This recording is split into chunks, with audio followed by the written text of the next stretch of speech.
I was so excited. I've got this whole video set up for you guys with press conferences, screenshots from different takes of people watching. But we'll see if we get this going. Otherwise, it'll just be a beautiful disaster. Let me know if the audio is okay. I'm trying a new mic system, and you guys know how great I am with new mic systems. But first day of training camp. We'll have a little bit of video and some of the pressers coming along the way, hopefully. But my first impressions, and we might as well just start with CJ Stroud. It wasn't a blisteringly awesome day for CJ Stroud. I don't think it was as bad either. You know, these practices, it's always interesting because there's so many things going on. It depends on who's watching what and when and what your angle is of it. Clint Sterner, probably, you know, has one of the most learned eyes out there, and he called it a muddy day. And I don't know, you know, I wasn't sitting there tracking total completions or anything like that. I thought that there were some miscommunications that were pretty obvious. Where, you know, there was one play where Nico Collins looked like CJ Stroud thought Nico was gonna come back based on coverage, where Nico kept extending a go route and CJ threw it short, wasn't intercepted or anything like that. Another deep ball to Tank Dell was pretty well covered by the defensive back. That ended up going out of bounds. He connected deep on Nico Collins once really, really nicely, just dropped it in the bucket. But then he overthrew Nico once. I gotta be honest with you, and this is not a slight on the Texans receivers whatsoever. I think you could probably say this about 2/3 of the teams in the NFL.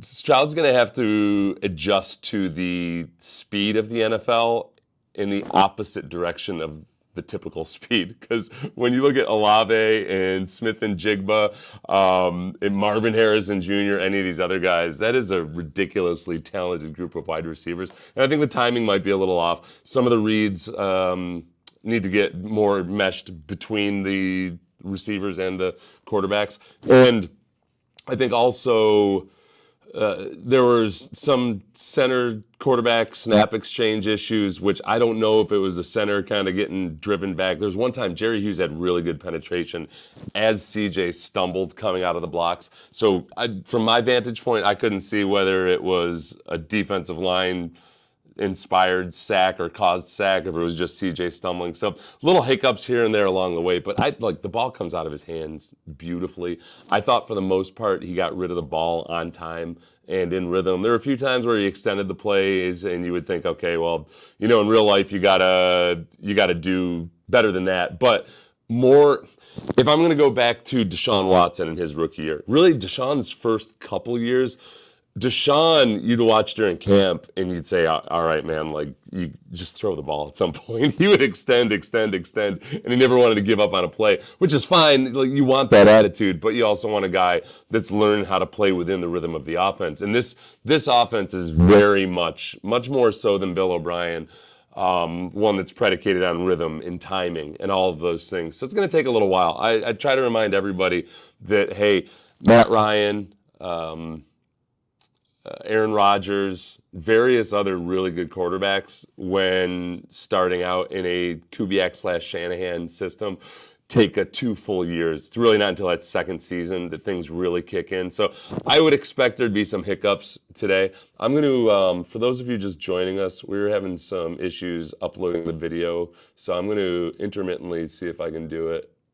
And between the internet and my computer rebelling against me, there's a good chance we don't. So I'll just read off some of my notes more, and we might try the whole video thing later. Overall, though, and I don't mean to sound like disappointed or anything. I didn't think it was a big deal. There's some people that have more of a negative slant on it than I do. I thought that John Mechie looked physically formidable and healthy and strong. And that's one day. It was ridiculously hot out there, but Mechie looked pretty good. So that's so far so good. Kenyon Green on the flip side, I thought when I saw him running around and doing warm-ups and everything that he looked all right. He's coming off of off-season surgery, had his multiple injuries and surgery last year. He didn't take any reps with the team at all. and that's concerning. Dieter, the kid that they picked up from, where was it? Was it Tampa or Miami? Dieter was starting at left guard for most of the day. Shaq Mason started at right guard. Quisenberry was at center. So I think over time, Juice Scruggs will start working into that center role and getting some competition there. But for the most part, as far as I could tell, CJ Stroud was the only rookie who was routinely getting work with the ones. Makes me feel pretty optimistic that like he's gonna be the guy at some point. The rest of the rookies, like Will Anderson, Juice Scruggs, any of the other guys, Tank Dell, they're working with the twos mostly, getting the whole rookie treatment. As far as Will Anderson, that dude is built. Like he's everything advertised and everything we've seen already. I liked watching him in two aspects. One, versus the run, Will Anderson's not a bigger dude. I do think he's going to end up being more Nick Bosa sized than Von Miller sized. If you just look at his frame and like his musculature, he's actually got some room to grow his upper body. I think he ends up being more like a 263-pound Nick Bosa, which is fine, which is awesome. I'll settle for Nick Bosa. If he continues to work, the one thing that I'm optimistic about this offseason, or this first season, is that he's going to play just defensive end. Like, there's no ifs, ands, or buts about it. I don't think they're going to try to turn him into some versatile Swiss Army knife who's got 18 million things rolling around in his head. I think they're going to have him play defensive end. Just watching during practice, when they're doing 7-on-7 and everything, they're not having a couple of the defensive ends come over to learn coverages. This is going to be like it was in San Francisco, where the defensive ends play defensive end, they get after the quarterback, they stop the run, they don't have to worry about too much else, and Will Anderson can just do that. And I'm sure they'll kick him down inside some and rush him at tackle at times. As far as the actual linebackers, saw Christian Harris getting a lot of work with the ones, Denzel Perryman and Christian Kirksey tended to be the guys out there when they were running a 4-3. I think that if there's one thing about DeMeco's defense, and they don't want us talking too much about formations in general, or tipping anybody's hand. So I'll speak just very generally. Versatility is going to be big. I think with the linebackers, with the safeties, Jalen Petrie and Jimmie Ward today.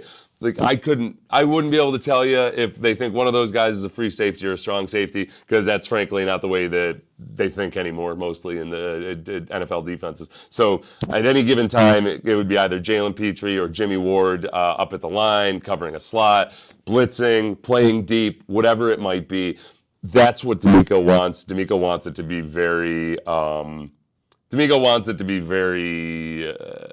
positionless, almost as positionless as possible. If you think about one of the things that worked really well in San Francisco, both for Robert Saleh and DeMeco Ryans, was their ability to disguise coverages.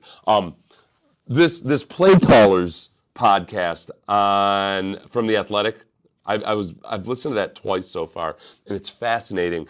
They interview Jordan Rodriguez from The Athletic, interviews Kyle Shanahan, Sean McVay, Matt LaFleur, Robert Saleh, a few other people, a couple executives here and there. But those are the core guys, these guys that all came up together in Houston as quality control and or position coaches. Mike McDaniel is in there. But the one really fascinating thing was Robert Saleh talking about when he and Kyle Shanahan reunited and started discussing things, after they'd left Houston together and gone their separate ways. Saleh went up to Seattle, where then Dan Quinn ends up going to Atlanta. And when Kyle Shanahan gets to Atlanta, he realizes that this defense that he'd been watching in Seattle, that he always thought was quarters, cover 4, was actually cover 3 all the time. Like, he thought there was a blend of quarters and cover 3. When it was up in Seattle, it was cover 3 all the time, because they did such a good job disguising it up in Seattle. Robert Saleh is the same thing. Like, so you take one of the brightest minds of this century in football, one of the best offensive coordinators in modern football, and he wasn't able to figure out what coverages Seattle Dan Quinn, Robert Saleh, those guys were running, it's because they disguise really, really well. When guys have responsibilities and somebody goes in motion, they just swap responsibilities. They don't have to play out of the shell that they show. Like, they do a lot of cool stuff like that, and you're starting to see that already. The defense, I think, had a pretty good day today. If you look at what DJ Bieneme, I had this all on a nice video I was going to show you guys and everything. DJ Bieneme, who writes for ESPN.com, very good follow, he kind of followed practice and had a pretty good rundown of the way he saw things going. Let's see. Stroud and Davis rotated with the first team. There was 3 team sessions. Davis went first team twice and CJ once. CJ went with the first team for 7-on-7. Yep. So when they were out there 7-on-7, which was the first thing they did, CJ was out there. It was cool to see. They just rolled him right out. He's good to go. The defense won the day. This is from DJ Bieneme. I would agree with that. The first and second team offense didn't move it well through the air. Yeah, and this is how it tends to be. The defense has an advantage early on, especially with a rookie quarterback. So none of this is alarming. DJ then just said Will Anderson ran with the second team defense. The first team linebackers were Kirksey, Harris, and Perryman. So Christian Kirksey, Christian Harris, and Denzel Perryman. Michael Dieter ran with the first team at left guard, and center had Scott Quesenberry. So Juice Scruggs, as far as I could see, didn't take any first team reps. Kenyon Green didn't take any reps at all. I was a little bit disappointed in that. I wanted to come out and see Kenyon Green, eating nails and spitting blood and breathing hellfire and all these things. He looked like the same guy. He's almost got like an adolescent vibe to him, like a big dude, but not necessarily all that built, which is fine. There's lots of very, very good offensive linemen that don't have great, awesome builds. They just got to get it done. I've been watching a good amount of Kenyon Green in the past few days, and the thing that I can't quite figure out about him, that I think I'm going to have to bring in some of my old offensive line friends on, is he was a guy that you were worried about whether his feet were going to be good enough, whether he was going to be fast enough. And early in the season, before he got injured, I thought he was moving very well in space. I thought he pulled well. I thought he went up and blocked linebackers and defensive backs well. But a lot of times it was the power rushes that caused him the most trouble. Like, for a guy who's as big and sturdy as he is and is actually strong, like he's got actual strength, you see it on his good plays. He's strong. There's times where he just doesn't absorb a blow well. He doesn't have a stable platform, and he ends up getting jerked back a little bit. And I don't know exactly why. If it's a hands issue, if it's just simply a confidence issue, what it might be, because a lot of times he's in position, he looks like he's using good technique, and he just doesn't absorb contact well. It's weird. Usually big guys like that, it sucks. You got to try to bull rush him, and it feels like you're going to break your wrist. Where with him, you give him a jolt, and the jolt is felt. The jolt is felt. More DJ Bieneme. I'm going to try one more time. For those of you joining us, my name is Seth Payne. I played for the Texans back in the day, 10 years in the NFL, 5 with the Jaguars, 5 with the Texans. I'm an expansion team specialist. Now I have a sports radio show on Sports Radio 610, which you can listen to every morning from 6 to 10 a.m. with my co-host, Sean Pendergast. And let me ask you this, guys. Is there ever, with Apple, when you upload or download something, does it just, and you try to attach it to something, does it just not appear when you're trying to attach it? Like I can bring it up in my files and it's right there, but when I try to attach it like the normal way which in StreamYard you have to do. Anyway, let's see, more DJ Bieneme and Brooks Cabina observations. DJ Bieneme, CJ Stroud and Davis Mills have rotated first team reps. Davis Mills was on the first team during team 1, Stroud with the second for team 2. CJ Stroud went 3 for 4 during 7-on-7. Davis Mills went 3 for 4 during 7-on-7. This is hot competition right there. Brooks Cabina had noted, and I did see this one. I was going back and forth between a few drills. CJ Stroud completed about a 40-yard bomb down the right sideline to Nico Collins with Derek Stingley chasing. This was a nice one to see because it was very, very good timing, and like the ball placement specialist part of CJ Stroud was definitely there. This ball, the arc of this ball was, it was perfect. It wasn't, it was as low and as straight as it needed to be, and it just kind of dropped into Nico Collins' hands.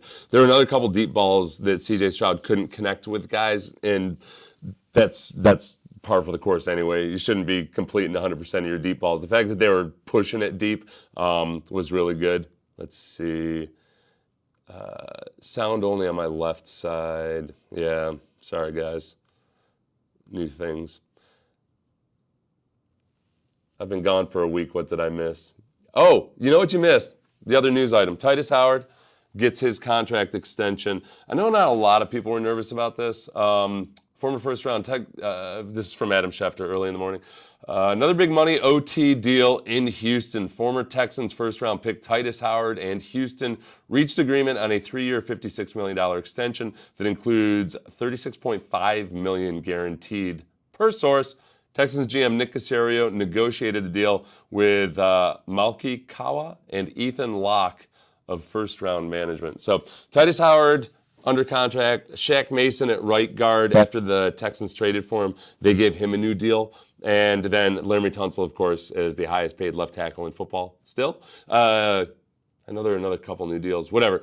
Those guys locked up. The big question now is left guard and center. I think if Juice Scruggs wins the job and you've got him cost controlled for 4 years, I feel pretty good about that. I think that there's going to be stability. If DeMeco Ryans gets fired after, I'd be incredibly shocked if he got fired after 1 year, even if they go 0-17. I have a hard time believing that they would ever fire DeMeco. And I have a hard time believing that if DeMeco Ryans went 0-17, that it wouldn't be a bunch of other people's fault. I will place blame everywhere. I'll point fingers every which way. And so there's going to be some consistency. Dalton Schultz would be a guy to think about, like, all right, he's on a 1-year deal and yet might have the most upside of any of the free agents that they signed. And they did a good job going out and getting guys that are 1- and 2-year deals in free agency, but guys that could start on a lot of different teams. Dalton Schultz is one of those guys. So I think that Schultz would be a guy, if things go well, I hope they try to re-sign him during the year in the middle of the season. Saw Schultz today, but didn't, nothing all too crazy. Okay, here we go. Was Steven Nelson there? I saw Caserio joke about his wardrobe choice in his press conference. Okay, so for those of you who don't know, Steven Nelson, the cornerback, was there today. He was starting at right cornerback, and Stingley was starting at left cornerback. And one more thing about Stingley after I finish my little Steven Nelson talk. So, Steven Nelson, several weeks back, who is hoping to get a new contract, Instagrammed or tweeted out a picture of a vest, the type that Nick Caserio wears all the time, and said something along the lines of, you can't trust somebody who wears one of these every day. And not the wisest choice for any professional, I think, to try to treat the people you work with like that or work for. But Nick's shown an ability to not take things personally, and it's kind of a letdown for me that Steven Nelson went that route. His agent is David Mulligetta, because I really like Steven Nelson. I thought he had a very under-the-radar, really good season last year. He was just on a bad defense. And I was excited about him being here. I hope that so far so good. He was out there. He looked good. Like we said, the defense got the better of the offense today. But he was there. Didn't seem to be any drama. Nick seems to be cool with it. Like you noted, he joked about it today. Hopefully this defensive backfield group between Jalen Petrie, Jimmie Ward, and Steven Nelson and Derek Stingley ends up being a strength of this defense this year. I think there's time. I think you still need to keep adding to the defensive line. The linebackers are very much a competitive situation. So as far as Jonathan Joseph and Derek Stingley, right at the beginning of practice, they were doing their walkthroughs, even before the official warm-up. But the defensive backfield, think the back seven, the linebackers and the defensive backs were out walking through some stuff. And Jonathan Joseph was out there. He's doing his fellowship, which is kind of like an intern coaching gig during training camp. And Jonathan Joseph was lining up as the receiver on the offense's right and going against Derek Stingley and giving him tips like every step of the way. Stingley was kind of working on his hand placement and his hand work and playing press man, and Jonathan Joseph was giving him some tips and keys. So that was really cool. I got excited about that. I got genuinely excited about that, and then I got excited about watching Derek Stingley I got excited about watching Jimmie Ward and Jalen Petrie just kind of working interchangeably the way modern safeties do. And both those guys are capable of coming up and playing at the line of scrimmage. Both of them are capable of playing deep. I think obviously right now Jimmie Ward's a lot more capable and savvy in a lot of ways, but Jalen Petrie, as we know, is a very quick study. And that was good to see. It was really cool to see Jonathan Joseph out there wearing a little beanie. It looked like a beret on him. You know the beanies they put on the guys' helmets instead of pennies, because pennies are a pain in the butt? I highly recommend the beanies if you're a high school coach that's currently using pennies. Pennies are not good at any age. An adult can't put on a penny. A 12-year-old sure as hell can't put on a penny. They get sweaty and nasty. Go with the helmet pennies. And they're probably cheaper too. Blade says, I like the Howard extension for both sides. If he has another good year, it'll look at or below market rate. Yes, very good point, Blade. Or Blide, I apologize if I'm not pronouncing your name right. And the duration means Howard will be able to get another extension in his prime. That's something that I think Laramie Tunsil has done quite masterfully, which is like Laramie just keeps doing these 3-year deals and or extensions, whatever, like medium-term extensions where as soon as he starts to be underpaid, which you always do, right? You always end up underpaid. Zach Martin right now is like drastically underpaid compared to how good he is because he signed a 6-year deal like Dallas loves to do. So Laramie Tunsil's been doing these shorter term deals, and then, okay, you don't have to hold out. You don't have to make a big stink over things. You just keep playing well, and they're going to up the ante. So I think Titus Howard took a note from that book, and it's honestly the best thing for the teams. I think for running backs, you got to tamp it down to 2-year deals maybe, and that's the best compromise between getting a good chunk of guaranteed money for the player, but like with reasonable expectations about how long you want to be locked up under contract. So I think a lot of this stuff's going to start settling out over the next couple of years just because of different precedents. Bubba, the consummate optimist, says 17-0. Here we go. Bubba will fight you you don't generally want to fight people named Bubba. He calls himself Bubba, so Bubba, I apologize. I don't think I've met you in person. I just know that even if you're calling yourself Bubba, there's a chance that you got more skills than the average non-Bubba. OG imparting knowledge on the youngins, gotta love that. Yes. First, I thought you meant offensive guards and Michael Dieter, but yeah, you're talking about Jonathan Joseph. How did Toa Toa look? I gotta be honest with you, I didn't watch Toa Toa. Thank you. Tomorrow, I was kind of with my head on a swivel, just even trying to identify a lot of people. Let me tell you one thing. Who's wearing number 6? Oh, Denzel Perryman's wearing number 6. And I had like a weird kind of, I thought I was having a stroke moment because I thought, I got dyslexic between Brevin Jordan's number 9 and Denzel Perryman's number 6. But I will watch Toa Toa for you more tomorrow, or look for reports on him from today and plagiarize them openly. Let's see, we're going to take down those Oilers. Petrie just needs to improve on wrap-up tackling in 23, and he'll be great. I agree, and you know what's more important is Jalen Petrie agrees. It's not like people are out there taking random pot shots at Jalen Petrie. He'd be the first one to tell you that his tackling needs to improve. I do think, at the very least, and we've talked about this before, Jalen Petrie has never made this excuse, but in learning how to play from deep, because he never really did that at Baylor, and playing behind a front 7 that did a really poor job stopping the run, there were times where Jalen Petrie was rocketing downhill, taking angles against guys like Derrick Henry that he'd never had to do before. That's where Jimmie Ward's going to help a lot too. Jimmie Ward has injured a lot of people. in his time by nothing dirty, but by like coming up really fast and furiously and putting his shoulder right into the softest or weakest or most vulnerable spot of a much bigger human. And again, I swear, nothing dirty, not going after knees or anything like that. He's laid. Okay, listen. There's another thing. I'm going to say he's laid the wood on people. And Gen Z's got a different meaning for what laying the wood means than Gen X and above. Okay, so maybe, I don't know where millennials stand on laying the wood, but the laying the wood in the football sense, coming up and, putting a bat on somebody. Yeah, rookie leading tackles with 147. I'm good. Yeah, that's the old big old paradox and conundrum of it. Because the other thing about that is, like, if your safety's leading the team in tackles, a lot of times it's just an indication of just how bad your defense is. Like the safety, oftentimes the last resort is being resorted to a lot. So Petrie, the good things were really, really good. The bad things, there were extenuating circumstances, and like I'll make excuses for him. Petrie wouldn't make those excuses, but I don't worry about it at all. It's not going to be a big deal.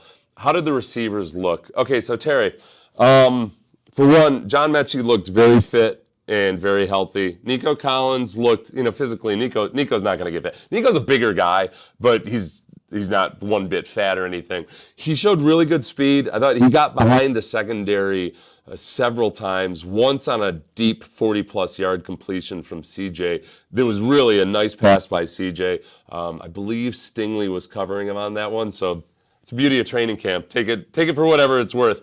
But Nico did, and then there was another time Nico got behind the secondary, but CJ, on his read of it, thought Nico was going to come back instead of extending the route. So CJ threw short on there, but I think that could have been another good one. So Nico looked good. I didn't get a good look at Robert Woods.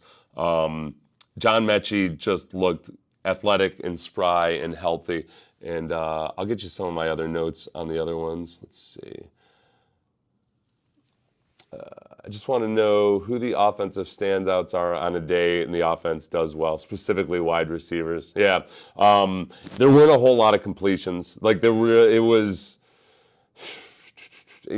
definitely wasn't a 70% completion type of day. So I couldn't tell you exactly who looked awesome as a wide receiver. I thought Tank Dell was another guy that had one deep, couldn't connect with CJ Stroud on one play. So it wasn't, I know a bunch of viewers just joined us, it wasn't a great day for the offense. The defense won the day. CJ, in my mind, got rid of the ball on time for the most part. I thought on some of the shorter stuff and on a couple of the deep balls, he showed really good ball placement and accuracy. There were just some misfires and missed times, and I think a disconnect between him and the receivers at times. But it certainly wasn't like a bad day or anything. It was just the classic first day of training camp. And I don't know, I'm sure I'm wrong on this. I can't remember a time where I went out like with any level of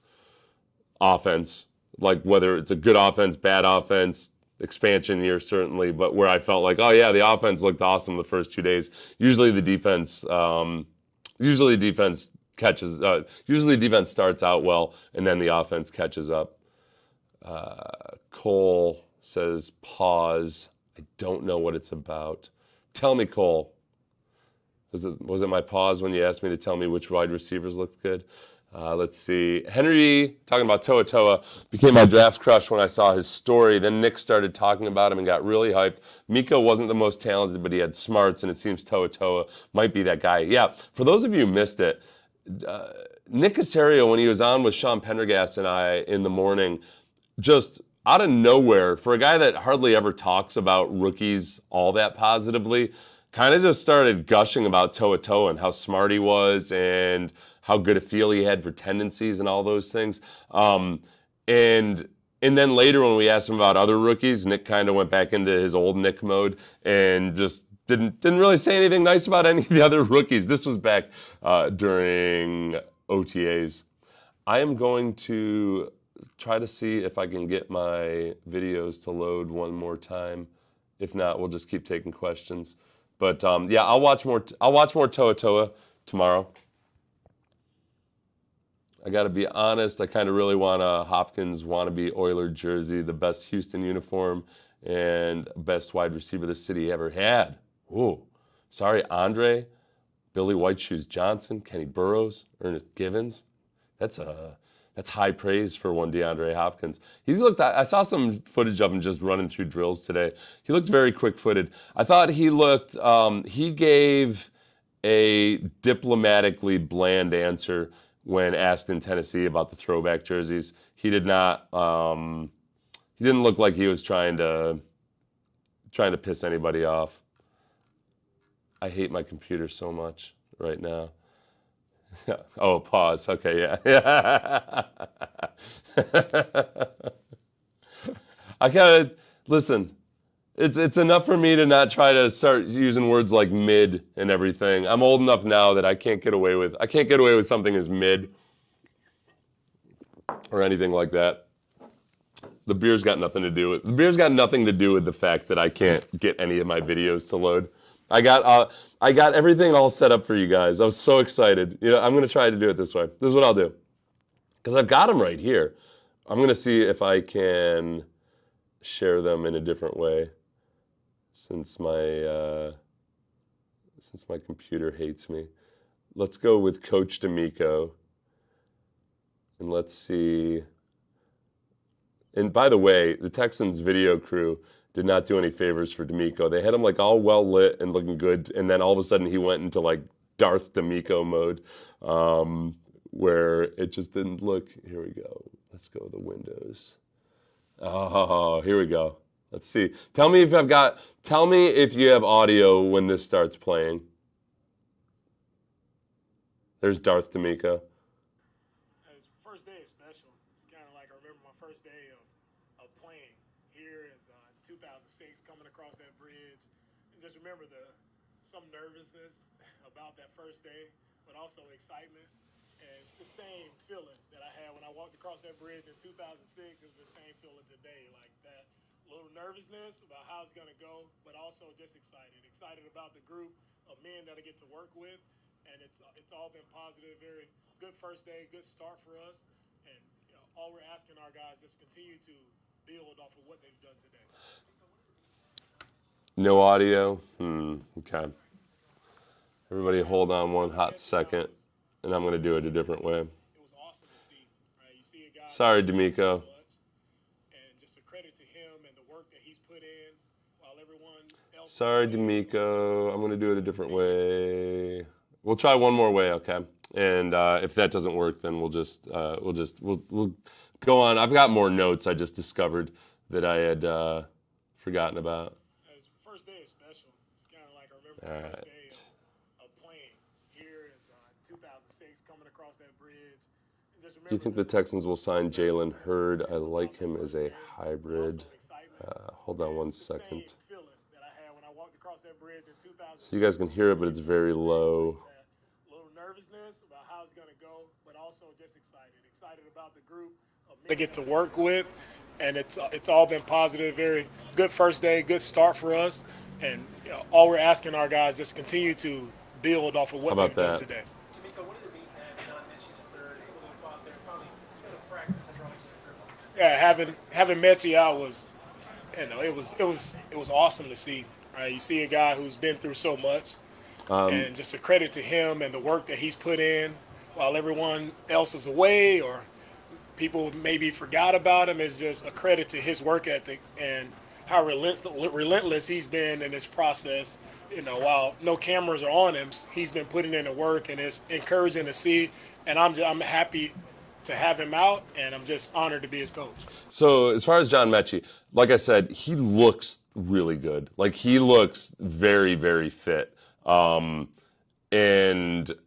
that's something that Caserio had said, and we saw it a little bit. We didn't get to see him as much as we did today, where he was full participation. And I think he's somebody that I've told you guys I was just nervous about. Like, I didn't want to start acting like football was the main goal when the guy's trying to beat leukemia.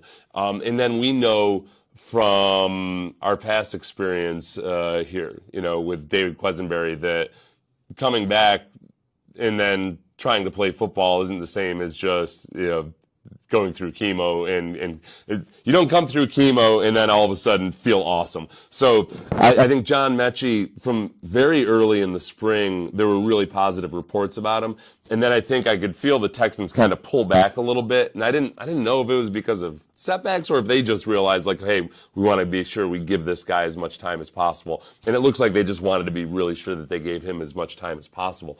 I do think the possibility of both Tank Dell, I told you, had at least a couple nice routes run today, and John Mechie and what they could potentially do in the slot at various times or in motion could be some really cool stuff. So Tank Dell, a different type of athlete than John Mechie, but both of those guys, not gigantic guys. Tank Dell, very much not gigantic, but John Mechie looking very good out there today, and DeMeco is excited about it. Stroud and Anderson, how do you temper expectations for what they'll be able to do as rookies?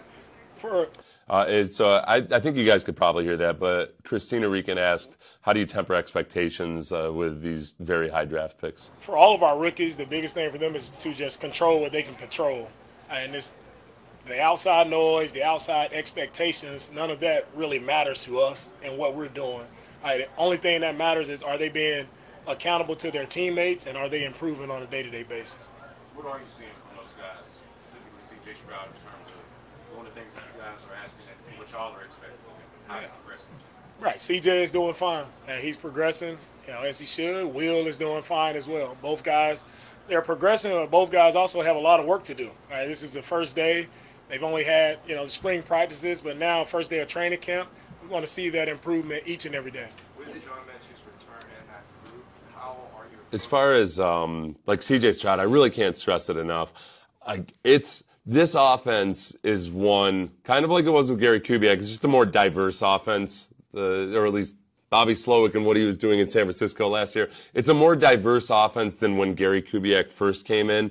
Kyle Shanahan was a part of kind of really diversifying a lot of the stuff that they did in Gary Kubiak's offense, and that's why it's got a lot of similar themes and philosophies, but it's a different offense than the old school Denver offense. But having said all that, all of them rely on precision and timing and all of those things, and it takes time to get everybody on the same page. So whether it's CJ Stroud or with Matt Ryan in Atlanta the first year they were there, Aaron Rodgers in Green Bay when Matt LaFleur first went up there, it takes time, it takes reps, it takes a lot of coordination between a bunch of different moving parts to get it the way they want it to. So I would anticipate the defense winning a lot more early on. It's nothing to be determined now of who's rising to the top.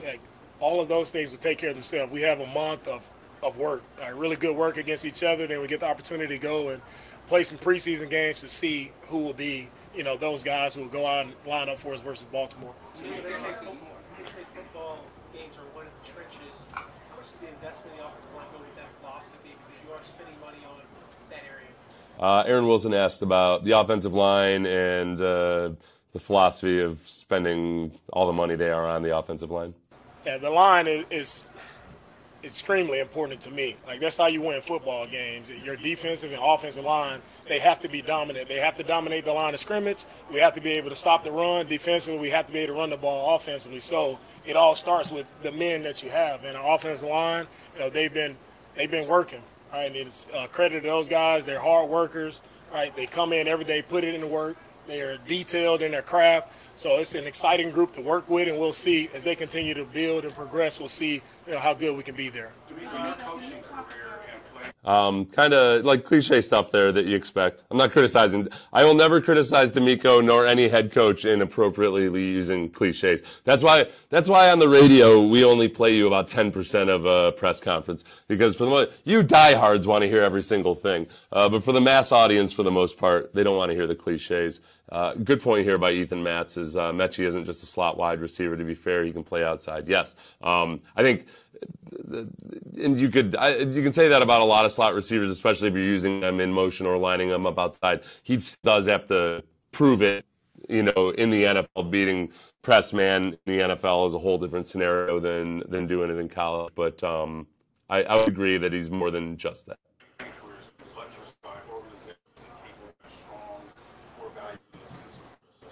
Give us some sense of the qualitative and quantitative measures that you're going to look for. It's early yet, but you're going to look for to determine whether or not you're getting to where you need to get. Okay, that had to have been Spencer Tillman, because he asked what are the qualitative and quantitative measures that DeMeco will use to figure out if he's got, I think, the right kind of culture. That was definitely Spencer Tillman. It was way too eloquent for any of us other schlubs. What I look at every day, for our team and to see, where we're going, I tell our guys we're competing with ourselves. Right? We're not competing with someone else. You're not competing with the man next to you. You're competing with yourself. And if you show small incremental improvements, marginal gains, like over time, that consistently shows to, as a group, if everyone is doing that, then our group will continue to get better. But it's all about just gaining that 1% each and every day. Yeah, that 1%, that's been a huge theme, is the getting 1% better every single day. It's an interesting question if you start to think about, okay, we want culture, we want a certain attitude, all of that, but how do you measure it other than in football games? And I think that's something that's just feel. I think with DeMeco, one thing he talked about in San Francisco was just that they didn't have to spend a lot of time talking about how to get guys to play physically or how to get guys to play up to a certain standard, because they were just the expectations were that you were going to play a certain way, and they had the right kinds of guys that wanted to meet those expectations. A lot of the other things that go into that are that I think DeMeco commands respect, has high expectations, and then Kyle Shanahan too. Another thing from that Play Callers podcast that I picked up was that Kyle Shanahan just wants to physically dominate and destroy every opponent. It's funny that people used to wonder if Shanahan had enough of an edge or a personality to be a head coach, because he wants to destroy people. I got the sense that McVay wants to be brilliant, and Kyle Shanahan just wants to destroy people. It makes me really want to be a San Francisco fan. As far if I have to pick an NFC team, it might have to be San Francisco. I've said that before, but I never commit. DeMeco talked about how across that career in 2006 as well. Could you share that with the Clippers, and what did you tell them about that experience for you to help them this week? I had a great opportunity. Oh, okay. That was, I believe, Kim Davis asking about the time he spent with the rookies. Sometime in the last 6 weeks or so, he spent some exclusive time with the rookies. Over the summer to have a one-on-one with our entire rookie group, spend about an hour and a half to 2 hours with our rookies, and allowing them to just ask questions, and I was able to answer, any thoughts or questions, concerns they had. And it was a very special moment, one I'll never forget, just to have that intimate conversation with those guys, so I could share my experiences as a player. They asked why I coach, and the main reason I wanted to implore to them is I do this because I care about them and want them to be as successful as they can be as young men. If it's football, it's football. We're going to try to work our tails off to be the best we can be there. But it's also about what I share to them. What's important to me is for them to be great husbands, great fathers, great leaders in the community. It's interesting that they asked him why he wanted to coach, because it reminds me of how wide-eyed rookies are. And it's funny because a lot of them come from Alabama or USC or wherever else. They come from big-time college programs, but they're very young men when they get to the NFL, and it is still the NFL. It's still elevated in their minds to something that's almost mystical. And you are just trying to take it all in.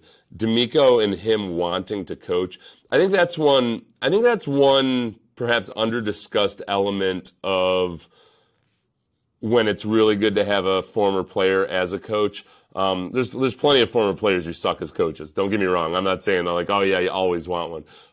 But I do think that, especially these days, guys who have played in the NFL for a certain amount of time and go into coaching aren't doing it because they need a job typically. They're doing it because they really love football. And they really, they miss competing. They still want that. With DeMeco, he's talked a bunch about how from a young age he just realized he liked helping people. He liked getting the most out of people and seeing them perform at their highest. So that's one of the little extra soft benefits to having a guy who's a former player. And I think you get that with DeMeco. Obviously, he's passionate about it.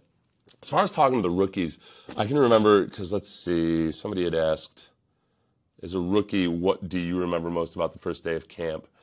I remember just being very nervous about everything, not having a clue. And I came from a small school. I didn't play in an all-star game where I was playing against bigger guys. So the first day of camp is one thing. First day of pads was when you go into it. And luckily, I had a couple of veterans who were basically like, "Hey, listen, don't be afraid to piss off the veterans. If you're doing your job, you're going to piss them off." So I ended up kind of, you go into back then it was different too. Fighting was more common, but I just kind of went into cornered animal mode, and I got in a lot of fights on my first few weeks of training camp, first couple weeks of training camp.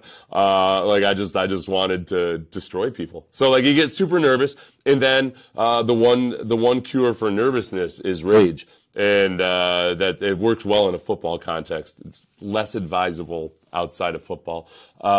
As far as the advice I used to give rookies, I very much some of the most boring advice is the most important advice. And honestly, for rookies in week one, I used to tell them the only thing you need to worry about right now is knowing your playbook. And whatever plays, whatever we install today, we're going to run tomorrow.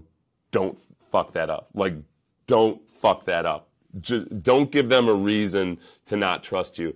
Because the biggest thing that keeps rookies off the field, if they're actually good enough to play. Some guys don't make the field because they suck.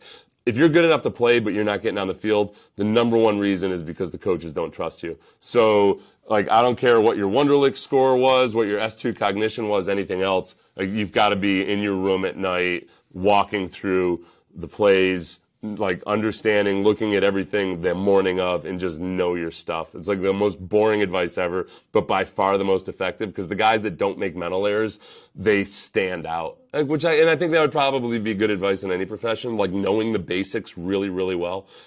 Having a really good 101 level understanding of any profession, shockingly puts you way ahead of a lot of people in any profession, I've learned. So knowing your stuff, and then the other thing, for rookies especially, is to take care of your little minor injuries before they turn into major injuries, and a few other things. I'll have to write something about this. That's a true coach. Yeah, DeMeco's a good true coach. I think he really gets it. Next question for DeMeco. My expectations are how much. I think he just asked what are his expectations for the team. Much better can we get each and every day? Expectations, it'll take care of themselves, right? And our team is still coming together. We're still trying to identify who our team will be, right? There's a lot of competition that has to go on, and we'll see where we are. Expectations, it really doesn't matter. It's just about every guy going out and being their best, and collectively as a group, we'll be exactly where we should be. What's the balance for your special teams on defense? What's the balance in your defense doing their thing, but while still making sure the offense gives them work? What's that balance? Make sure it's not too outside. Yeah, that's. I think. Oh, okay. So I think he was asked what's the balance about working with the offense or working with the defense. I don't know if he was asking about DeMeco specifically. I will tell you my observations about how DeMeco divided up his time after he answers that question. As being a head coach, I'm responsible for it all. So it's offense, defense, special teams. I don't just, turn my eye to the offense or the special teams. Right? I make sure I'm available to assist and help out to see how that progress is going on all three phases of the game, not just offense and defense. Sometimes I forget about the special teams, but Frank and Bobby, those guys have done an outstanding job with their units. Okay, so he did today, I think, spread his time out pretty evenly between the offense and the defense. He does address the play calling here coming up, so I won't spoil you. I won't spoil that for you. But he wasn't loud.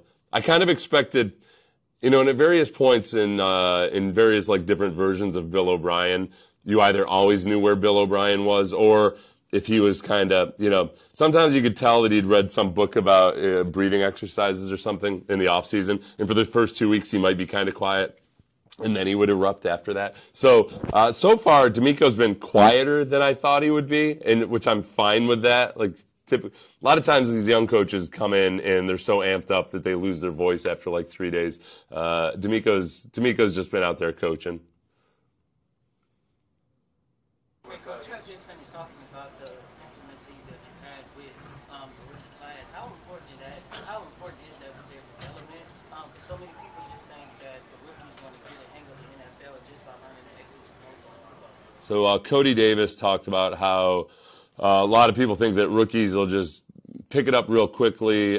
So how important is the intimacy of that relationship between the coach and the players? Right, and that's, you know, one thing with rookies is it's a lot on their plates, and they have to come in and they have to adapt very quickly to, you know, a situation that is new to them, right? And it's not just me; it means more. It means a lot to me because I care about the guys first and foremost as people, as men.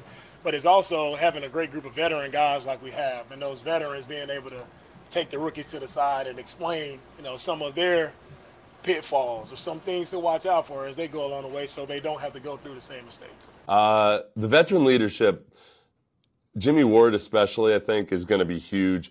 Des King has already been good. It's funny because, you know, 2 years ago, Des King was suspended for a game, right, or didn't get to start a game, whatever it might be. And that was back when I don't judge any of the players, whether it be Justin Reed or Des King or anybody else, when perhaps in a dysfunctional situation they didn't respond well, because I think that's what healthy people do in a dysfunctional situation. They don't respond well because things aren't operating the way healthy people would have them operate. So the veteran leadership in the secondary, I think, is going to be there. Jonathan Joseph being out there is huge. I keep reminding myself Jonathan Joseph is out there. I think offensively, the offensive line's got plenty of veterans now, especially with Shaq Mason. Shaq Mason, you have to remember, Shaq Mason is a 6'1" offensive guard.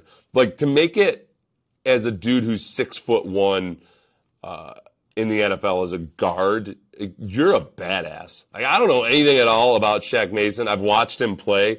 You know, he's not like a Richie Incognito trying to be out there and murder people type of badass. He's just like a hardcore tough dude that manages to play against physical freak shows while being 6'1". And like most shorter players, has learned how to use that shortness to his advantage by giving him better leverage and power and all that good stuff. So very excited about some of those veteran guys. Dalton Schultz at tight end. What are your hopes and expectations to see out of Steve Nelson now that he's here? And what were the conversations that led to this point? Obviously, made some opinions known about how he... Yeah, it's great. Okay, so he asked about Steven Nelson and where are they right now? Great to have. Which, by the way, one thing I've noticed from trying to translate what these English speakers are saying in English, for me to translate it like 3 seconds later, I have a whole new respect for actual foreign language translators. Steve here. Steve is working. Steve was here for us in our mini camp.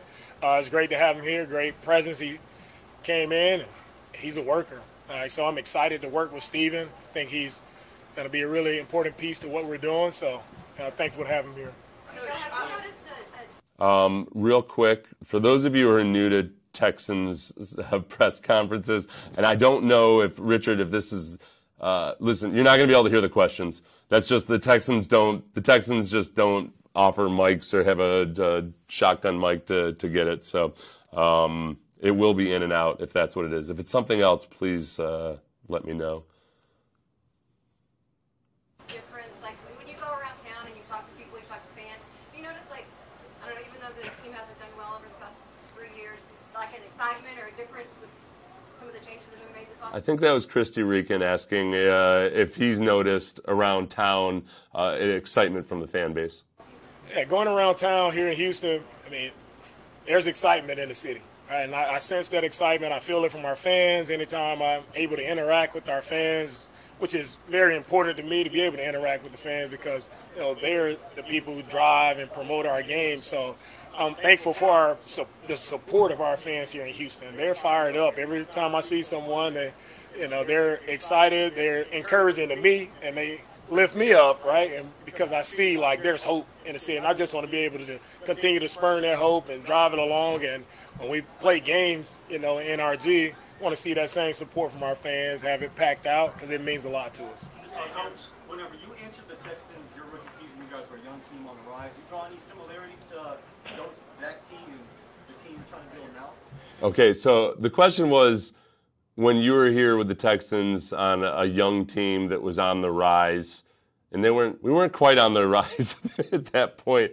We were on a rise off of 2-14, but it was a team that got better for a couple of years, and then all of a sudden got way better. Anyway, it was funny. I was in there for that portion of it after having just been out in the heat, standing around for 2 hours, and I started trying to think of, in 2006, I was on that team, like, what are the similarities between then and now?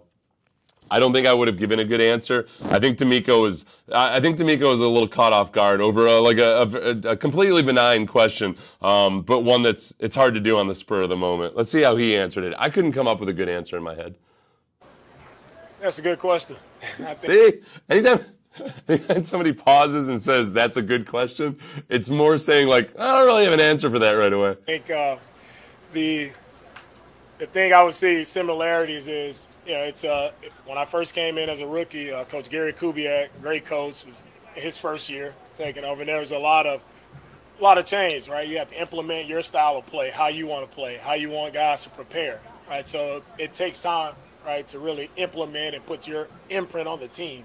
So, well, one thing I remember is the temperature definitely hadn't changed from 2006.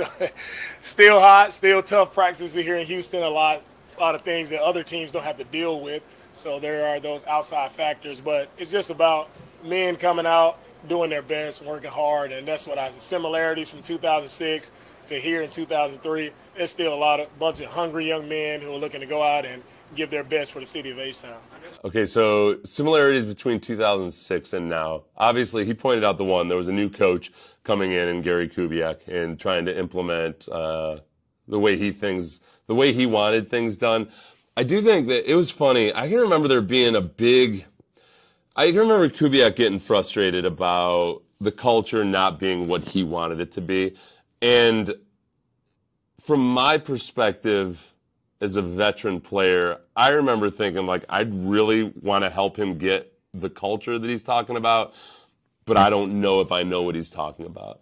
And, like, this isn't even a criticism. I think it was just, I don't know if it was as clear cut, maybe because Kubiak had been in one place for a long time, and had kind of grown up with coaches that were either with Bill Walsh or it was Shanahan. And I think maybe there were cultural things in Denver that maybe were unique to Denver, but Kubiak didn't realize it. So and it wasn't like a bad thing. It wasn't like I thought he was a jerk or anything. I just remember not being able to figure it out. I think with DeMeco, DeMeco's been a different player in a few different places.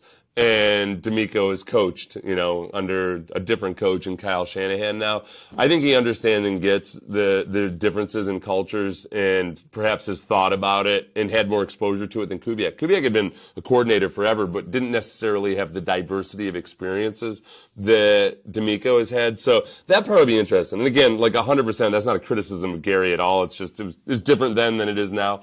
I think the other big thing that I would hope that this rookie class ends up being as good as that 2006 rookie class, because DeMeco's rookie class was the best in franchise history. Like Eric Winston, Mario Williams, DeMeco Ryans, David Anderson, Owen Daniels. It was a really good crew of players. I know that wasn't in order. That's how my brain works, man. He still hasn't talked about the play calling, and I know he answers a question about the play calling. So you got time for a couple more. I'm just saying you can be calling the plays. When is it, why was that important? Right now, with the play calling and those things, I'll start off calling the plays, and we'll see how that goes. You mentioned meeting with the Okay, so he'll start off calling the plays, and we'll see how that goes. He does not have a relationship. He didn't have a previous relationship with Matt Burke, the defensive coordinator. So I know philosophically they feel the same way. In a lot of respects, they both believe in defensive linemen that penetrate and disrupt, and then having linebackers who are smart and can play behind that.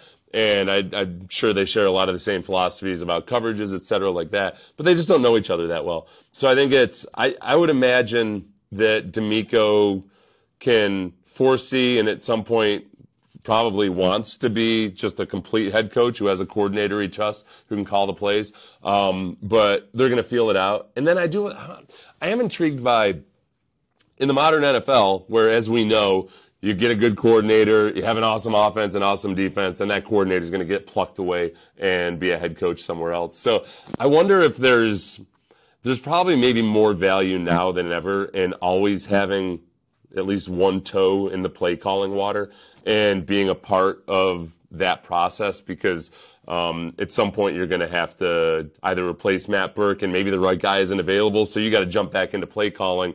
But if you've shifted everything back to being a complete and total head coach, that can be difficult. So I think I'm getting the sense that we're never going to get a completely straight answer about who's calling the plays, which is fine, because different teams do it differently.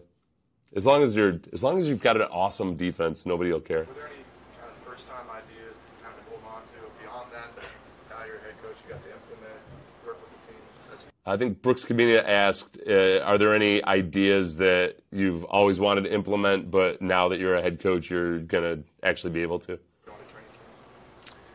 Nothing. It's more of a, for me, re-meeting with the rookies, that was just me letting those guys know at the end of the day, I care about them. And that's what's the most important thing that came out of that meeting. I think, too, that's another big thing that it's hard to pull off in the pros, is being the coach who cares about kids or guys, but then you're also the guy who's responsible for cutting them. That's where it's nice sometimes to have a GM. Like, if you want to be the coach and the GM, you lose a little bit of an ability to be the shoulder to lean on, because you're the guy that's also slashing throats. So there is that advantage, but I think also the other part of it comes in transparency. You can care about somebody and still cut him if it's not what's right for the team. I remember talking to Jeff Fisher about this. I was at a charity golf tournament, and Jeff Fisher and I had never really met and talked to each other. We'd played against each other, but I played against his teams. But I ended up talking to him for a while, and we talked about Pac-Man Jones. And, Pac-Man had his share of difficulties early in his career. But he talked about how Jeff Fisher handled it and about how much he loved Pac-Man Jones, but he had to sit Pac-Man Jones down and talk to him one day and say, this is just, it's time. We can't do it anymore. And it sounded like when a parent has to do like a drug intervention or something, like how emotionally devastating it is, and yet you can't keep doing it. You gotta set that ultimatum. And that's how it was with Pac-Man Jones. I think like Jeff Fisher was a guy whose players really loved him. I know a lot of guys that played for Jeff Fisher, and the players loved him. They thought he took care of them. They thought he cared about them and all of those things. And yet he still had to cut a bunch of them too. So I can see DeMeco being that way, just by being upfront and honest. Sometimes just what's best for the team isn't what's best for the player. Last one, DeMeco. Nick was saying that the offensive line really just been a point of emphasis. How eager you see that group kind of come together, and what are you most excited about that group and the players that you have there have to offer? As Daniel Gotera asking what excites DeMeco the most about the offensive line? With our offensive line, it's all of the guys just being able to gel together, right? The best offensive lines are, they work in sync, right? They work as one, and it takes time to develop that chemistry amongst our group. And now to have the guys back, and each and every day, let's see how much can that chemistry improve. How tighter can these guys get to where they're in sync and they're operating as one. They're doing an excellent job of protecting in the passing game, but also being able to knock guys off the line of scrimmage and reset the line of scrimmage in the run game. So I'm excited about the group, and we have really good guys there who are dedicated to their craft. Yeah, as far as the offensive line, I mean, there's only so much you can tell until the pads come on. It's both sides, both the defensive line and the offensive line right now is bitching and complaining about how the other side has an advantage because they're not in pads. The offensive line is wrong. Philosophy of building the team, right? I mean, that's when you came in. It's just start up front. No doubt. That's my philosophy I couldn't tell what Daniel asked there. Something about the philosophy of building a team. of team building. It all starts up front. If you can't win the line of scrimmage, it's going to be hard to win games. Thanks, Coach. All right. Thank you, guys. It all starts up front, everybody.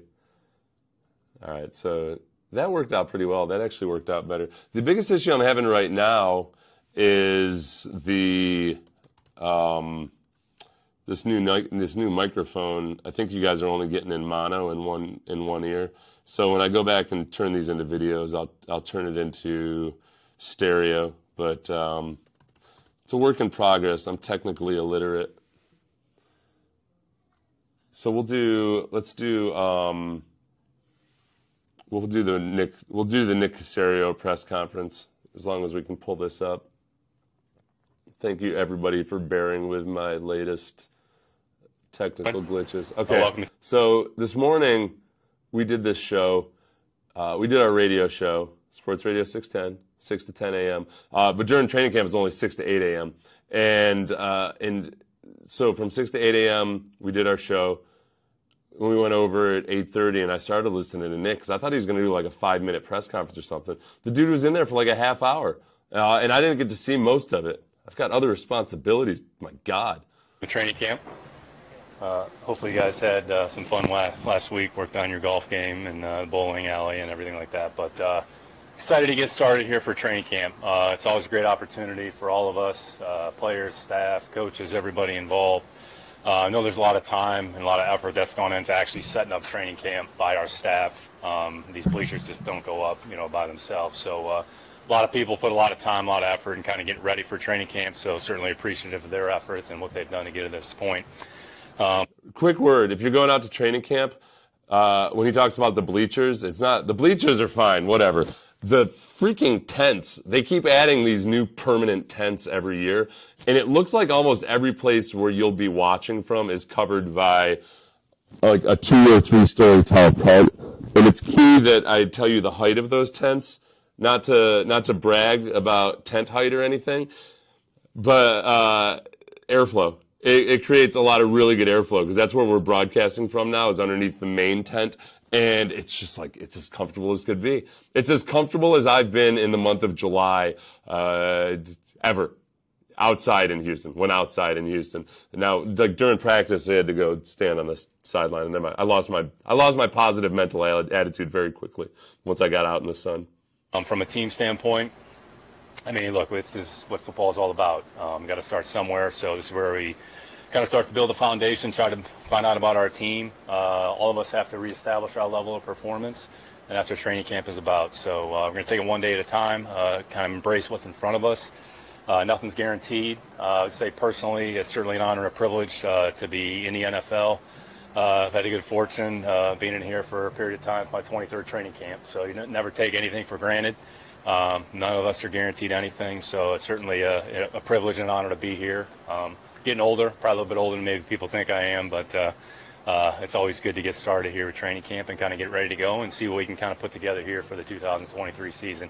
So just a couple quick transactional items here as we go. How old is Nick?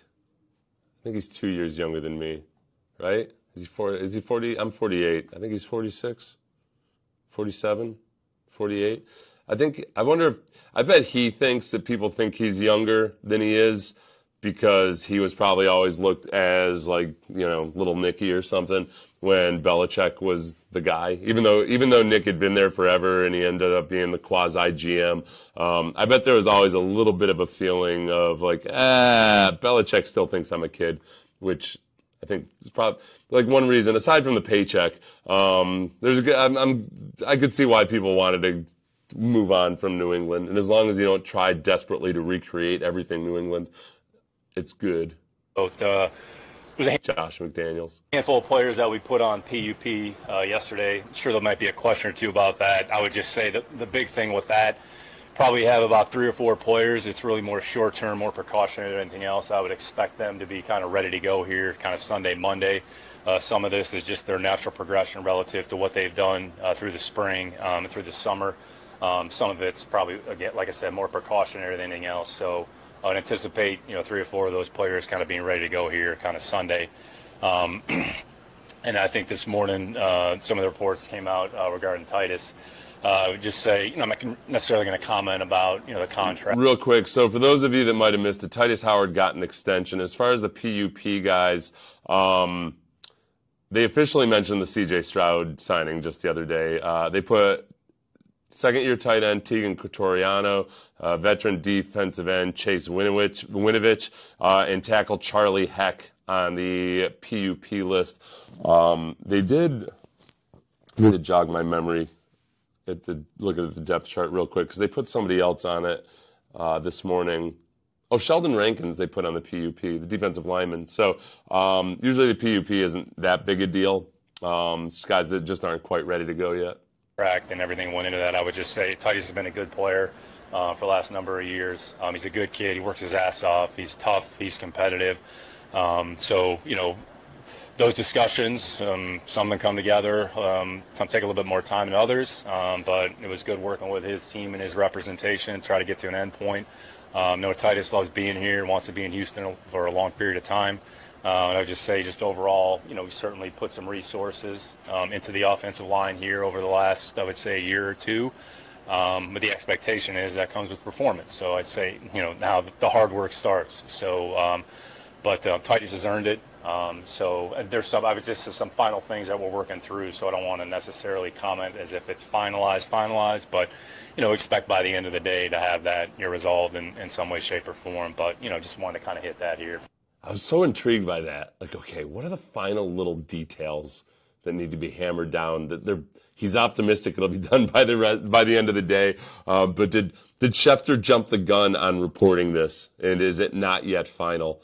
Or does Nick Caserio just want to piss off Schefter and make him look bad? I'd be cool with that too. Either way, it doesn't seem like it would be a big deal. I don't think he would bring it up at all if it was going to be a big deal. As far as Titus Howard goes, I think the big thing to remember is, do you guys remember him playing guard 2 years ago? I barely do, because I tried to block it out. It was horrifically ugly and bad. And then remember at the end of the year, Titus got to play tackle again, and you remembered, he's actually good.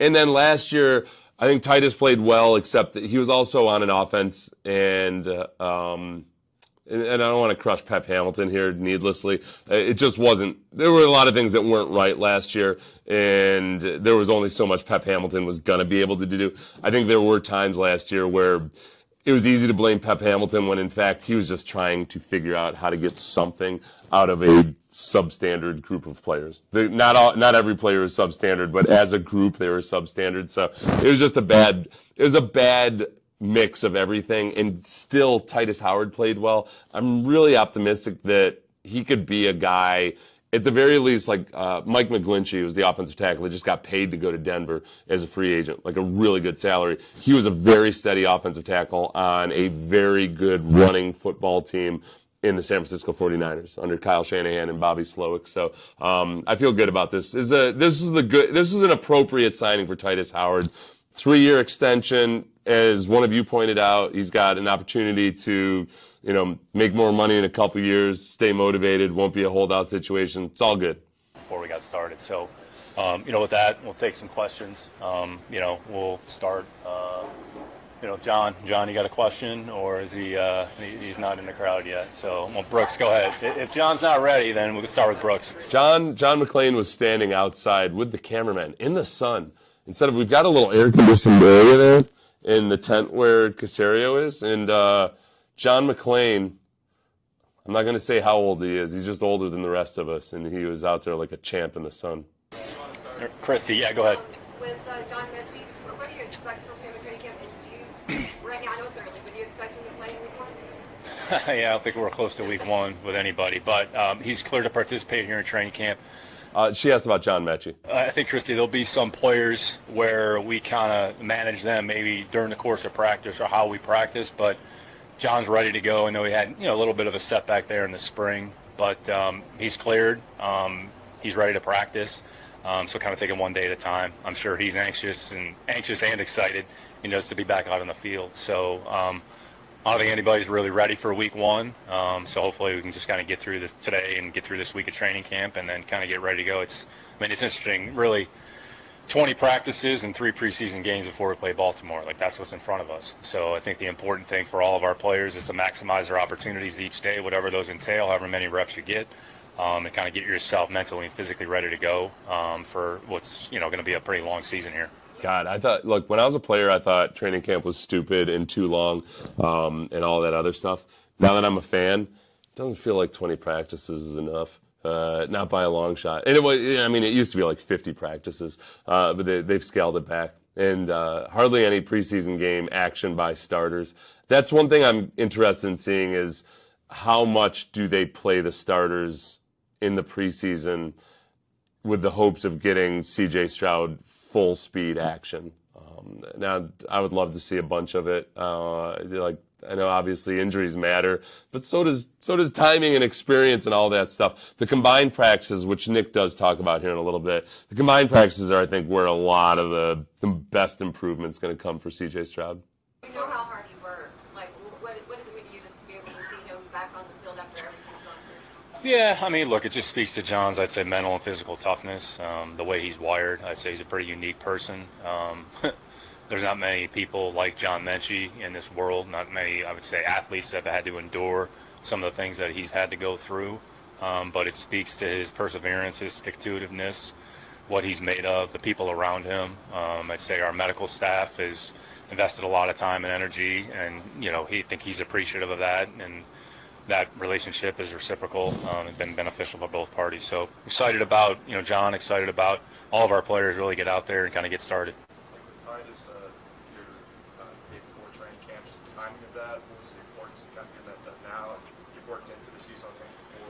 Yeah. Brooks Cabina asked about the timing of Titus Howard's deal. I think he asked, did it have anything to do with the fact that training camp's starting? Really, like we've talked about, Brooks, we never put a timetable on anything. So those discussions, they take on a life of their own. So some take a little bit longer. Say, we've had pretty open dialogue and communication, with their camp all throughout the spring and all throughout the course of the summer. So whenever you reach an agreement or resolution, whatever the timing is on it, today, tomorrow, a week after, there'll be some players, I'm sure at some point, that we talk about.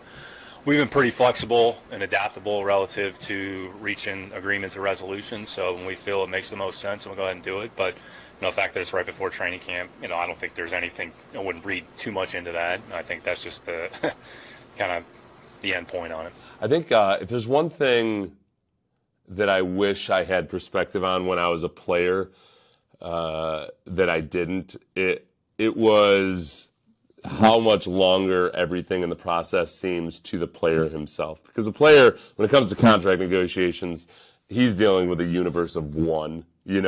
As a player, you're concerned with the entire team. You want to be a good teammate, all that. You care about wins and losses and everything else. When it comes to the contract negotiation side, as a player, it's just you and you alone, and you fixating on every little need that you and your selfish little self have. I don't mean that in a negative way. It's a very selfish endeavor. And time stretches and drags on forever. Whereas for the team, they're negotiating 150 contracts a year, and no matter how good you are, unless you're a quarterback, you're just another guy, and it doesn't necessarily have the same urgency, and that's an advantage that the team has, and just not actually being as eager to get deals done. They understand, they understand the value in patience. So fair. Whatever, however you can take that advice and use it in your own life, go get yourself some more money.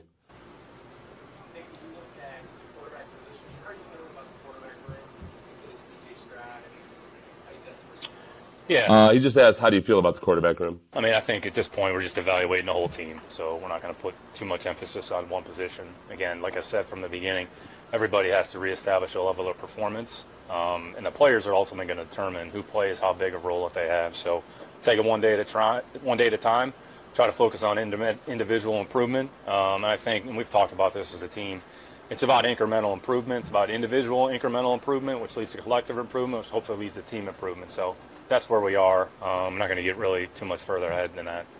Individual to collective to team. What is some of your value Honor the collective. process when you go into looking at these players in training camp or putting them on the roster? Yeah, it's just. I'm sorry, I didn't hear the question because I was thinking about how bad my Russian accent was. There's a lot that goes into it, Sarge. I would say, look, anybody's probably going to be able to go out there and put together like one good day of practice. You guys will comment on the highlight reel plays, who did one practice, this guy made this catch, this guy did this. Really what you're looking for is consistency and longevity over the course of a long period of time. And then you combine what they do at the field and what goes on in the classroom. Can they actually take the concepts that they're teaching, that they're learning? Can they apply them on the field? Can they make the correction?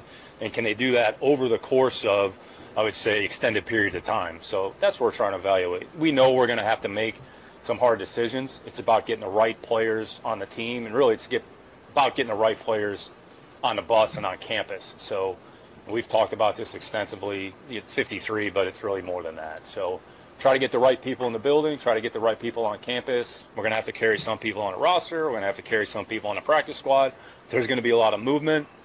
Omar unfortunately brought this to my attention, I think, in the spring. You know, we've had more transactions over the last, 2-3 years than any team in the league. So we're just trying to do what we think is best for the team, and I'm sure we'll continue that and try to get to an end point that we feel comfortable with. And there's going to be some, hard decisions that we have to make, but hopefully we just make the right decisions and just utilize the information that we obtain on a day-to-day basis. Okay, so two things about that. One is the consistency from day to day. It is completely true what he said there, where I don't think he was trying to throw shade, but it would be appropriate if he did. There are things that flash and stick out that are easy to see when you're watching practice, but unable to film because you're not going back and watching practice tape. And I do think that the things that flash and stick out in the highlights sometimes lead to guys being, the camp darlings because they do a few flashy things and you see it. It's very, very hard when you're watching two different platoons or units practice all at once to figure out like, oh, wow. Yeah, and by the way, the left defensive end was probably only graded out at about 65% versus the run today.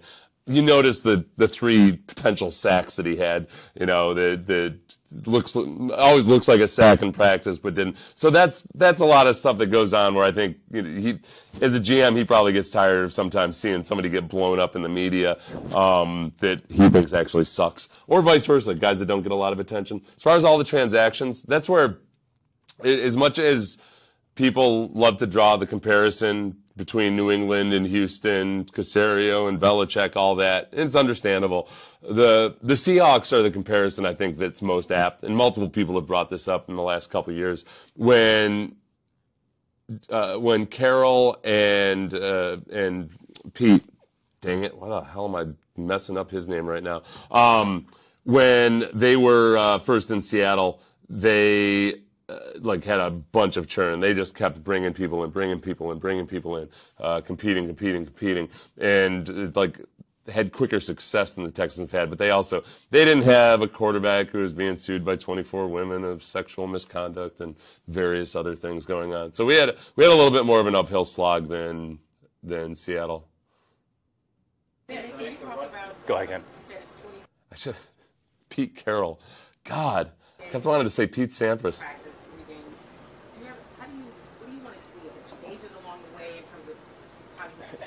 Yeah, no, it's interesting. I mean, if you look at the way our practices are structured, it's kind of 3 on, 1 off, so it's kind of almost in blocks. So we kind of have this pre-block before we play New England. So 3 on, 1 off, 3 on, 1 off. We'll have 3 practices, and we play New England. Then we'll have a block, and then the following week will be, I'd say, it's a different set of circumstances and challenge relative to the Dolphins and the joint practice. So it's another opportunity. So I mean, really today, tomorrow, and Friday will be very similar to the spring relative to wearing helmets and shorts and spiders, kind of ramping up and kind of getting the players, I would say, physically and mentally ready and acclimated to, I'd say, the climate and the environment. Okay, so really you're kind of looking at it in sort of 2-week blocks or 2-week increments, and then as we go through the course of the summer here, we'll have a better idea. I'd say the game Will be another, let's say, evaluation tool that we'll use. I think the joint practices are really going to be a good evaluation tool. I would say what a lot of teams have done throughout the league, sometimes your most competitive snaps and most competitive reps occur during the course of the week. Maybe you handle the game a little bit differently. So ultimately, we'll decide how we want to structure things. But it's really kind of, don't get too far ahead of yourself. It's really kind of one day at a time, looking at it in blocks, kind of 7 to 10 day windows or blocks. And then once we kind of get through one period, all right, what's the challenge in front of us the next week? How do we handle it? What do we need to do? What modifications and adjustments do we have to make?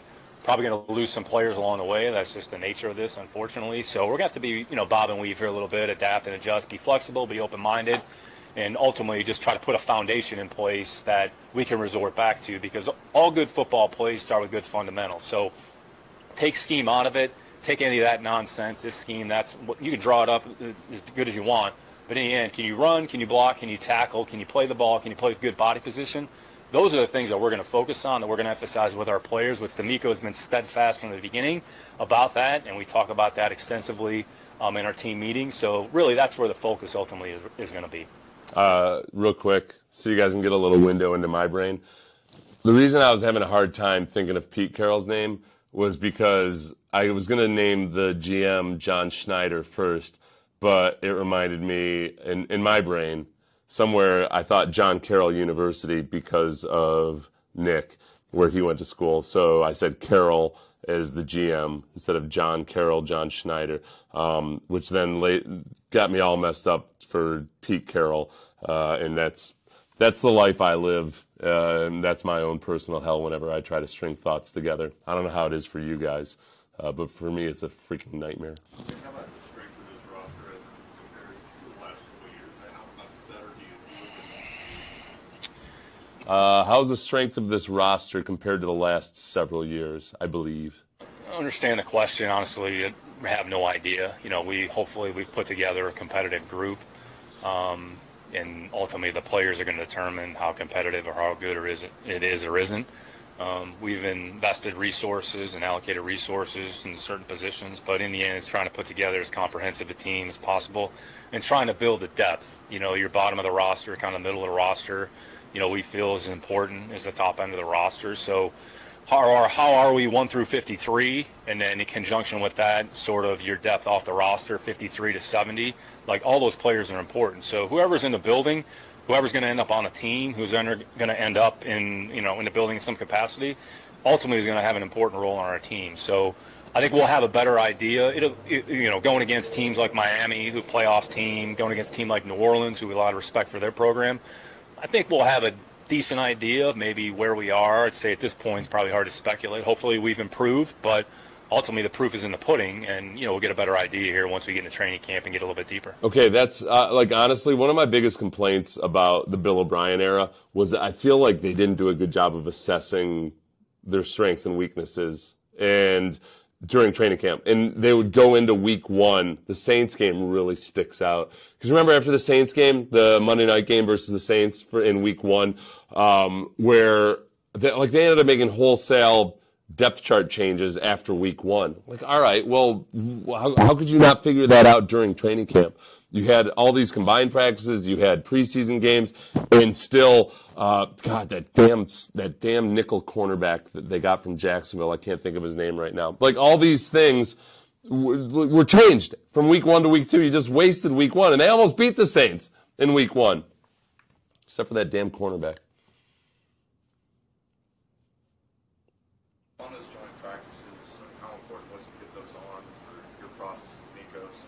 Does it affect how you would make decisions with the roster and keeping the training camp since you haven't had it? Brooks Cabina asking how important are those mixed practices with the Saints and with the Dolphins? Yeah, not necessarily, Brooks, but it's just a different sort of evaluation tool. So we'll spend the next however many practices and days working against our personnel. So when you go against another team, you're working against a different group of players. So work against Jalen Phillips, work against Christian Wilkins, work against Bradley Chubb. We're going to work against Howard and Ramsey. So those players might be a little bit different than what we see from our players. And ultimately, this league, it's a week-to-week matchup game. Who you're playing, understanding the personnel, understand the strengths and weaknesses of your opponent, and then what you can do as a player to try to exploit those things. So I'd say those are the benefits of that. I think you want to find the right team and the right staff to work with. So, Mike and DeMeco obviously have a relationship and got a good relationship with kind of Miami and their program overall. New Orleans, I'd say. Mike McDaniel and DeMeco have a relationship from Mike McDaniel's time, both in San Francisco, but then also when Mike McDaniel was a quality control guy in Houston, which I don't know if I knew this or not, but I learned it again in that play callers podcast that Mike McDaniel was fired by Gary Kubiak because Mike McDaniel was a heavy drinker. And he's been to therapy since then. He stopped drinking in 2017 or 18 or so, which was, a good decade after he got fired by Gary Kubiak. So Mike McDaniel's an interesting dude. That Play Callers podcast, he won me over. I've been skeptical of Mike McDaniel, but that Play Callers podcast was really good. A lot of respect for Dennis and kind of what they do down there. So it'll just be another evaluation tool that we can incorporate, and it gives the opportunity, honestly, not only to evaluate your players, but to evaluate their players as well.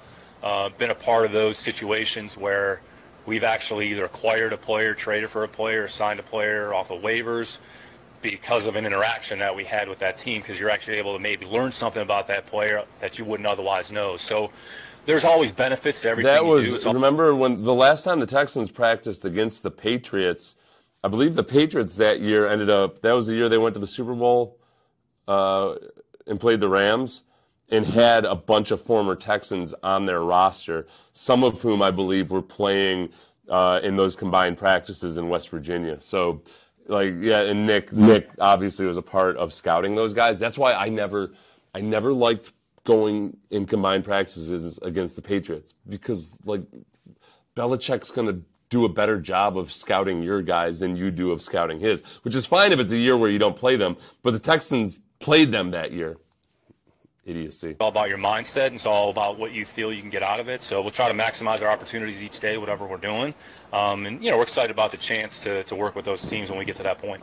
Hey Nick, it's always hot here, obviously, but with record temperatures across the country, is there anything different or extra y'all are doing to make sure? It's always hot here, God, it was hot today. Are you doing anything extra with precautions? Because it's so extra hot this year. Sure everybody's okay during practice? Sure, you heighten the awareness. You try to educate your players as much as possible. I think we have a cool tent or this device over here around the corner in between practice. Try to give the players the opportunity to reduce their body temperature. So honestly, something as simple as the clothing that you wear outside. A lot of guys want to wear hoodies, sweatpants because they want to sweat. Okay, that's not a problem here in Houston, right? But you don't allow your body to sweat and that heat to leave your body. Dude, okay, Arians last year here, he came out the first couple days of training camp wearing not just a hoodie, not this tech fiber fabric hoodie. It was full. It was Vision Quest hoodie, and he looked awesome. And then he got injured. Oh no, it wasn't his last year. It was whenever it was. He got injured real early in training camp, and that was kind of the beginning of the end for him. Yeah, you don't need to be doing that. You don't need any extra help sweating. My God, I don't know how guys do that. The cool tents, they have those air conditioned deals out there that are really cool. But for the most part, it was a quick, crisp practice today with no pads. I didn't see any heat issues or anything like that. I didn't see anybody that looked particularly out of shape. Kenyon Green didn't impress me physically. I was hoping to be blown away with some kind of a transformation, but it was not to be. You could potentially be putting yourself at a risk. So I think the big thing is the education. Here's a reason why. Here's some resources or tools that we can provide to you. The players are receptive to that. I'd say our sports performance team, specifically Ladd and the wellness team, do a great job of articulating that message and providing the players with what they need. So try to make smart decisions. The health and safety of the players is the most important thing for our team and our organization. So whatever we can do to help the players in that respect, that's the most important thing. So it's going to be hot, wherever you go. but you want to be smart. We're practicing in the morning, probably for a reason. It probably makes more sense. You still get a lot of work done. Still going to be out there. We're going to play games midday, but I don't know, 10 of them, 8, 9, 10 of them are going to be on closed doors. But still, you want to, at some point, you have to be out in the elements, but you want to make sure the players are mentally and physically prepared. The recovery is a big part of that as well, so educating them on the recovery. Here are the things that you can do, what you put into your body. I know nobody wants to hear, another nutrition analysis from me, but what you put into your body matters. So all those things, when you stack them up, that's what we can do to help the players and make sure they're physically and mentally prepared for the rigors of what they're going to go through out here. I've told you guys before, but I got to think, if you played high school football in Texas, you've got to kind of be like, all right, guys, whatever. My psychotic coach had me do 3 a days. That's not me talking. My coach in high school is okay, but I went. If it was above 90 where I went to high school, it was a big deal. I remember, in college, I can remember our coach making a big deal about how he had multiple days over 90 one training camp. Where you guys had to do junction boy shit with and if you're my age, you probably did junction boy shit with a coach who thought that drinking too much water would give you cramps. So just go ahead and swish it around in your mouth and spit it out. So yeah, it's different because you're trying to, keep your performance up and everything. But it's also I'm getting crusty to where I don't care about the hydration challenges of professional athletes anymore. Drink a damn Gatorade.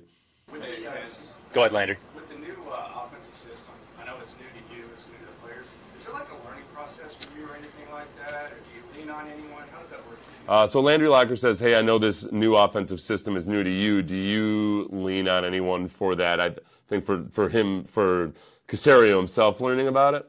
You say me personally? Yeah, you personally. Sure. You're evaluating the guys, and it's a different system for you. Yeah, no, it's a great question. I think what you Good question, Landry. Try to do is just understand the core elements of it. What are the things we're You guys should subscribe to the Locker Room on YouTube. Landry Locker, my colleague, does an awesome job with it, with daily content. trying to emphasize. In the end, there's only so many things you can do relative to how many runs you have, what's a design to run. I think understanding the intent and the integrity of the play, what's the responsibility of the players on those plays, what are they being coached to do, so that when we're going through it, kind of have an understanding. Because I think sometimes you always jump to conclusions, something happens, and it's like, oh man, this player is, So from my perspective, I've enjoyed it, just learning.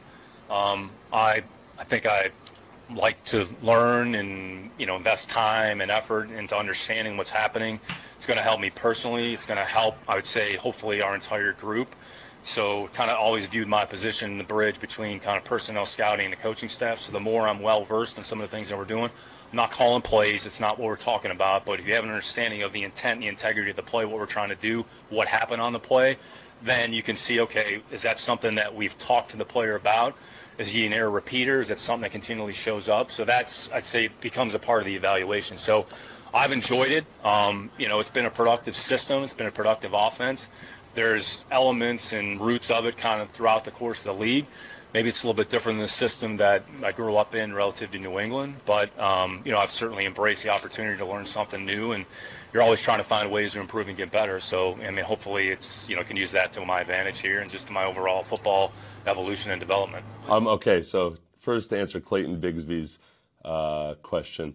I think this is what I do when there's a press conference. We sit and kind of like the same way you might watch TV with somebody else or something. So, some people enjoy it. Clayton Bigsby, you might not enjoy it. One thing, though, Clayton, get out of your own head a little bit. One thing that happens on the internet is people think that everything they've seen has also been seen by everybody else, where it's just simply not the case. So, I just if you don't like it or you just you want to watch something else, I'm going to do a Kenyon Green video hopefully tonight if I can. I've been getting some cut-ups of it, but just that's the beauty of the internet, Clayton. As far as what Nick was saying right there, I think one thing that I've learned over time, and Nick's a very successful person. Regardless of what he's done with the Texans himself, he's a part of an incredibly successful franchise with New England. Maybe you guys have heard of them.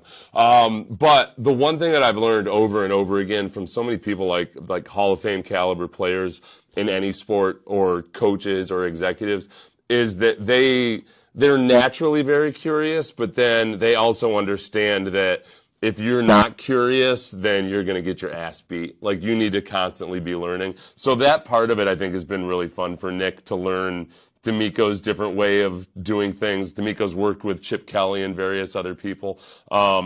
So it's I like that part of him. And I hope he can have some more independent success, you know, separate and away from New England.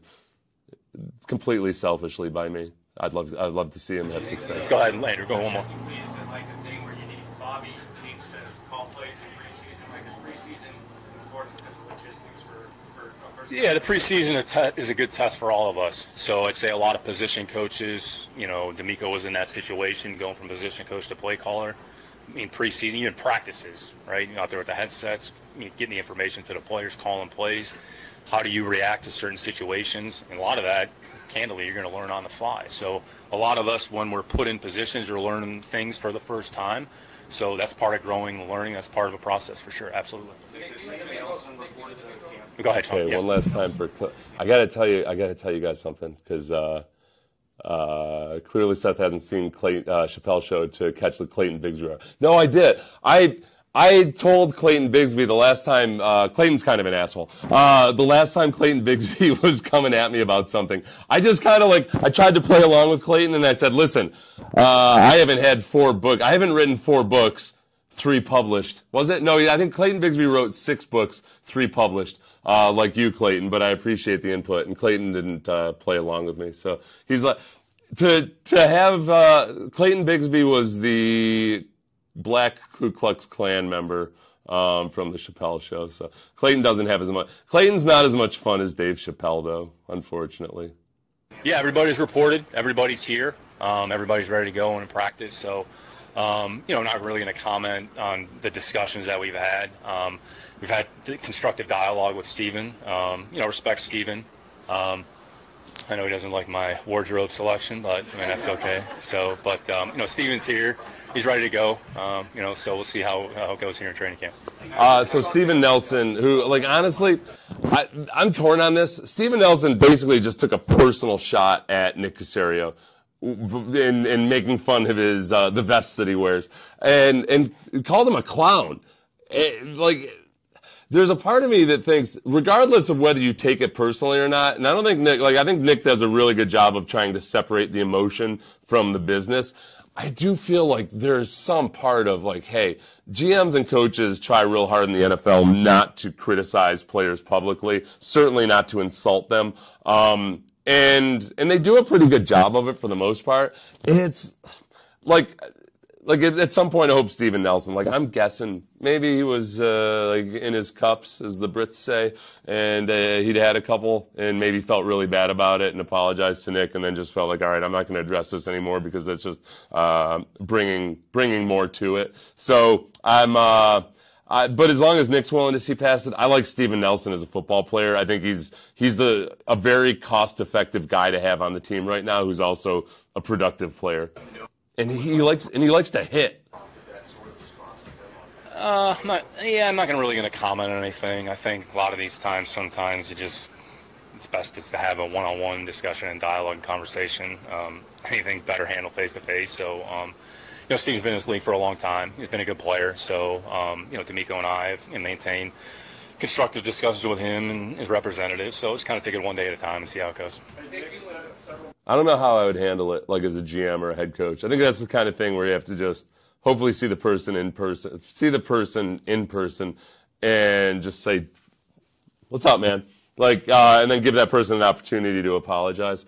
And if they don't apologize and have a conversation about it, then maybe there's an impasse. But I want to believe that Steven Nelson, he's a gentleman farmer. He's got livestock on property up in the north part of town, but he's not I don't think it's a working farm or anything. He's just got a bunch of animals for his kids to take care of, which is cool. With DeMeco being here leading up to this thing, what have you learned at this point about him in the head coaching role that's going to stand up? Yeah, I've been effusive in my kind of praise of him, and it's well deserved. I think his consistency day to day, his attitude, how he approaches it, how he articulates and messages the team, and frankly, we kind of lean on one another, you know, and I've mentioned this, I may have mentioned this a little bit in the spring. There are some things that, you know, are strengths of his, some of that are strengths of mine. I have blind spots. We all have blind spots. So we can hopefully work collectively together on getting to a resolution on some of those areas. But, I mean, we talk regularly. We talk every day.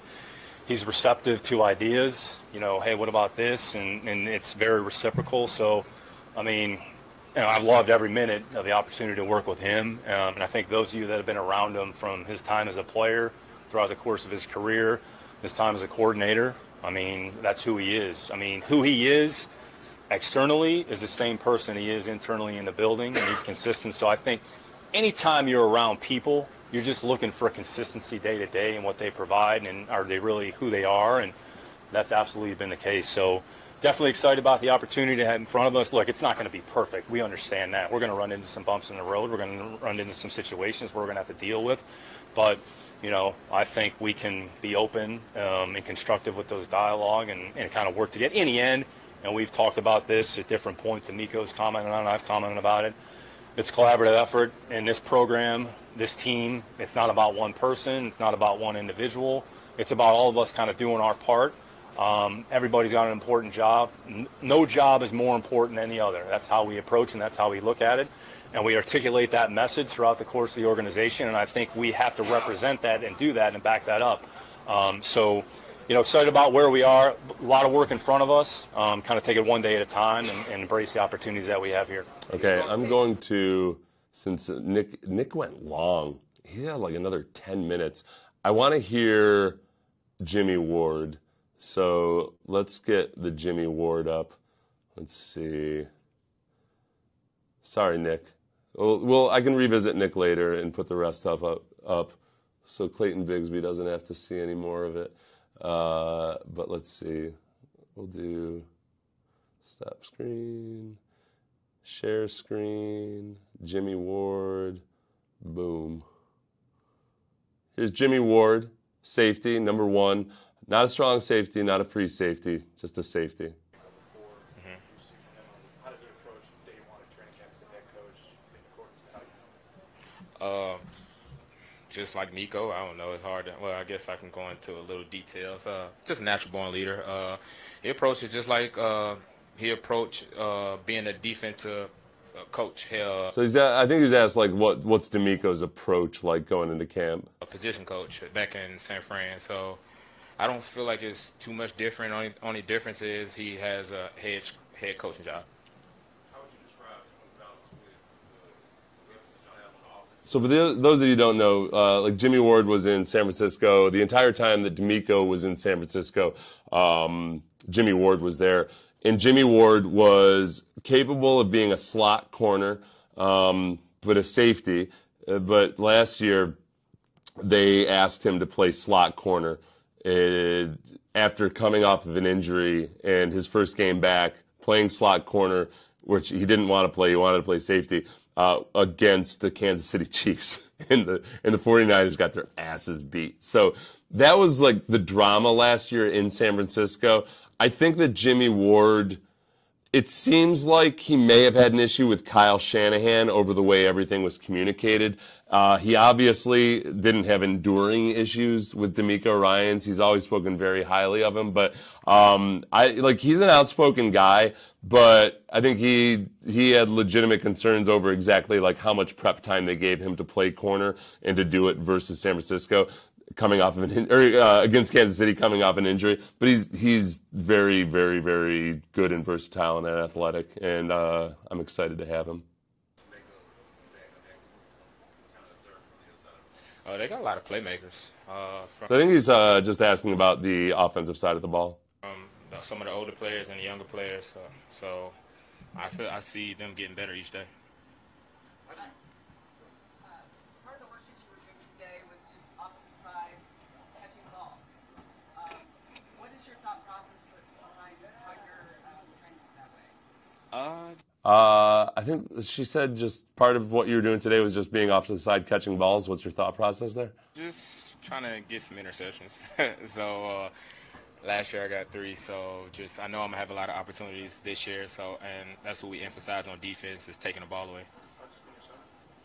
Oh, sorry. How'd you spend your summer? How'd you spend your summer? Training at Exos, Pensacola, and I got to spend time with family. Had a few birthdays, and unfortunately, had a few funerals. Good job by the media not asking who died. Exos in Pensacola is one of the places that I think that's the one that Andrews owns, but they do a lot of combine prep for people and professional athletes work out there. Ex-NFL players, I think if I live near an Exos, I can go to Exos for free, but I think they're only in like I know JJ still works out at the one in Phoenix, I think, but they don't. I don't think they have one here. And I'm gonna be honest with you, I'm not gonna work out there. Oh yeah, I got no need to work out with that level of intensity anymore. Tex, and I got to hang out with a few players, former ex-teammates down in Exos, Pensacola. Jimmie, now that you've had some time with Jalen, what kind of tandem do you think you'll be together, and what do you think of him as a player? Now that you've had some time with Jalen Petrie, what kind of a tandem do you think you'll be together? Pretty sure we're gonna be a great duo, but just all the DBs, like it really impressed me when I got here. Like just Dez King in the nickel, like dude's so athletic. I think he wears like a 3X glove. Like I knew he was good, but like just seeing him move, seeing Stingley, finally get to see Nelson, and like it's the DBs. They're very impressive. What did you thought of CJ Stroud from having first seeing him to actually seeing him today? Oh, he's doing the same thing. What do you think of CJ Stroud? I think I seen him doing in OTAs. He's getting better each day. Made some great throws today. How connected do you feel to Houston right now? Do you feel settled in? Do you have a sense of the talent? Steph Stradley asked, how connected do you feel to Houston right now? Are you settled in? Yeah, I'm getting there. Once I get in control of this heat, but but other than that, I love it right now. Well, hopefully I love it forever, but I live here. I had a home here in the Woodlands, like before I even got signed here. You mentioned the DB room kind of total. Where did y'all leave off, and for the summer, where do y'all feel like y'all picked up in the scheme today? Where y'all at with defense? We didn't have to cover too much yesterday, so I feel like we picked off where we left off. So I feel like we did good today. We executed pretty well, and we made some plays on the ball. Oh, man, I'm happy for him. What are your thoughts on seeing John Mechie back out there? I'm happy to see him out there. He's a stud. Yeah, I seen him at Bama, so I was waiting to see him. And now since I see him and see him how he moves, I see why he was so highly drafted and highly talked upon. Look at DeMeco Ryans as some common plays that he's offered from opponents. And having guys like you with Hassan, Sheldon, played in the South years before, what does that do for teaching tools to get younger players to what to expect? We can just lead by example. I don't have a clue what the question was. Something about leadership, obviously. Just and demonstrate kind of like what DeMeco wants and what his vision is. What do you think of this team hasn't done joint practices the last couple of years? That's obviously part of this preseason. What do you get out of that? What do you see how it can help players on the team? This team hasn't done joint practices the last couple seasons. What do you think about the joint practices and how can they help? Not gonna say what I was thinking, but competition. What was that? I gotta watch the kind of like what DeMeco wants and what his vision is. What do you think of this team hasn't done? I just gotta see the little thing he does with his hands. Practices the last couple of years. That's obviously part of this preseason. What do you get out of that? What do you see how it can help players on the team? Not gonna say what I was thinking, but competition. I know how them joint practices get, but hopefully we just have some nice practices, competition, be competitive out there, and come out of there injury free. Dude, I'll tell you, man, there is like, it's weird how easily you get into fights with those. It's because you've been pent up for so long, and it feels like you're about to play an actual football game, and then you realize real quickly, like, oh, we still gotta try to follow normal practice rules and not go to the ground. But meanwhile, that son of a bitch on the other side of you is trying to impress his coaches, and he's going a little bit harder than maybe you think you should in a controlled practice environment. So it like. The disproportionate responses really start to escalate, and it reaches a fever pitch. I can remember that first year in 2006. I want to say, we might have gone against the Saints, And I want to say DeMeco was kind of lively himself in some of it, because DeMeco don't take no shit from nobody. He's a pleasant young gentleman, but as a football player, assassin. What's the value of the competition? Like, without saying whatever it is that you didn't want to say, what's the value of that competition? What's the value of the competition without saying whatever it was that you didn't want to say? Going against specifically somebody else, not just your own team. I just feel like it extends training camp for you, because after a while, guys really, you know, you get tired of going against your brother, your teammates, and y'all beating each other up, and you know, you kind of it kind of rejuvenates you when you finally get to go against a different jersey, and really it challenges you. You kind of learn the opposing offense with your teammates. You learn how they run routes. You know the scheme. So when you see this different scheme and you see these different route runners and you see these different ball carriers, you know, it just sharpen your axe even more. Yeah, that's I like that term too, sharpen your axe. I think that does happen, especially like with pass rush or going against an offensive lineman, the same runs every day. You start, as a defensive player, you start to recognize exactly what plays are coming, which should be valuable to the offense, because as a defensive player, you can tell the offensive guys what you're seeing. Sometimes they listen, sometimes they don't. But it just gets to be a stalemate all the time and really, really boring. So you go against fresh blood, and aside from the competition, they're going to expose weaknesses that you might not have realized you had, because your own guys aren't exposing those weaknesses. And likewise, you can have maybe some success versus guys that aren't as acquainted with you. Everybody wins, except for the injured. You bragged about the DB room. How good do you think you guys could be in 2023? You bragged about the DB room. How good do you think you can be in 2023? I think we could be really, really good. All right. Thanks, everyone. Oh, that was simple. All right. I like Jimmie Ward. All right, it's been 2 hours. I'm going to get going, and I'll try to cut some of these up and make them more palatable, get rid of me and all my technical inexpertise on some of them. Hold on one second here. And I didn't have the transcripts today to be able to read you guys the questions directly. So, wait, I've got more notes. I'll give you the rest of my notes before we part. So we already went over at the beginning, and some of you joined after I was talking about CJ Stroud. CJ Stroud had an up and down day. I think not necessarily a whole lot to get excited or concerned about. Typically, the offense doesn't do all that hot the very first day, and that's what it looked like today. I thought Dameon Pierce looked really good. Dameon Pierce broke off some long runs, but there's no tackling and no pads, so the running back's always going to get through. But he looked spry, he looked quick, he looked completely healed and healthy from his ankle issues. So that part was good. The other part, though, the passing part, neither Davis Mills nor CJ Stroud really draped themselves in glory. They maybe completed about 50% of their passes. I thought that, for the most part, CJ Stroud was getting rid of the ball quickly, on time, threw the ball away a couple times when he had to throw the ball away, connected with Nico Collins on a really nice deep ball once, had a miscommunication with Nico Collins on another potential deep ball where Nico kept running a go route. Looked like CJ thought he should have come back. So that one was thrown out of bounds. I thought Tank Dell looked really good.